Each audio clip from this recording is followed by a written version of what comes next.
And welcome into another installment of the Mvskoke Media Weekly Update. I'm Jason Salzman along with Jessica McBride as we roll through all of the news happenings here at Mvskoke Media this week. Jessica, one of our biggest stories coming out here recently has been our conversation with OneFire Holding Company. They actually, as promised and as we told everybody they would, relayed some financial information to us, and we have that now. What is that telling us when we look at it? Well, there's a lot of information involved in that, so I'll go over some, just a summary of the numbers. They're saying their portfolio value was worth $23.913 million at the end of 2015. Now there's a breakdown of what their portfolio entails in my story, so if you're interested, I recommend citizens go read that. Yeah, I want to point everybody to the Muscogee Nation News. Really a lot of information in that story as it pertains to the document we got. Now, with this document, did we get everything? No, absolutely not, but that's what our continuing coverage will be for.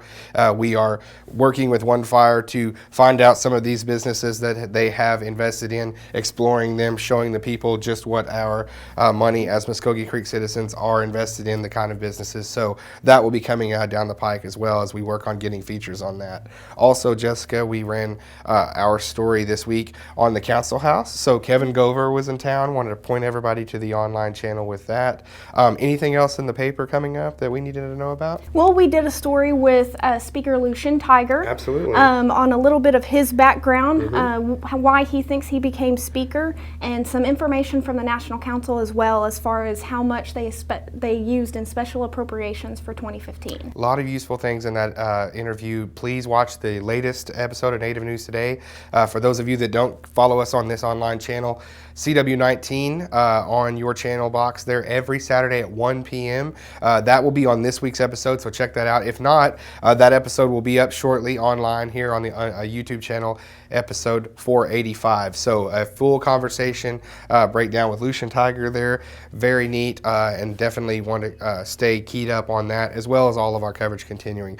Wanted to address another story out there, actually published on fox23.com this morning, a story indicating that the Creek Nation had in fact began an endowment, had an agreement in place to help with the maintenance of the low water dam system, and that goes in with Vision 2025, what Tulsa is doing. So what are some of the things that we are gathering, not only from that article, but what we've gathered since that article in talking to Creek Nation officials? Well, Fox 23 said that, they cited G.T. Bynum, who is a City of Tulsa City Council representative, in saying that we had made an agreement to start an endowment for maintenance of these dams, but wouldn't be putting up funding for the Arkansas River dams. Right.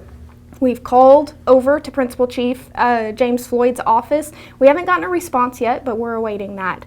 We've also spoken to National Council representative from the Tulsa District, Robert Huff, who has said he doesn't have any knowledge of the agreement. And Robert is actually the chairman of the Business, Finance, and Justice Committee, I believe, too. So he would know if such an agreement would have been taken place, and the council would know for sure. Anytime something like this would happen with Creek Nation, the council would know for sure. So we were wanting to clear up anyone that had seen that article, anything like that. We're doing our just diligence on our part, calling the right people, getting down to the bottom of this story. And also a little tidbit of that story as well. I believe G.T. Bynum also running for the mayor in Tulsa coming up. So a lot of people, a lot of keywords to look for as we continue in this coverage, and we'll keep digging, keep everybody out there informed. Jessica, thanks for being with me today. Thank you. Everybody out there, enjoy your weekend. This has been your Mvskoke Media Weekly Update.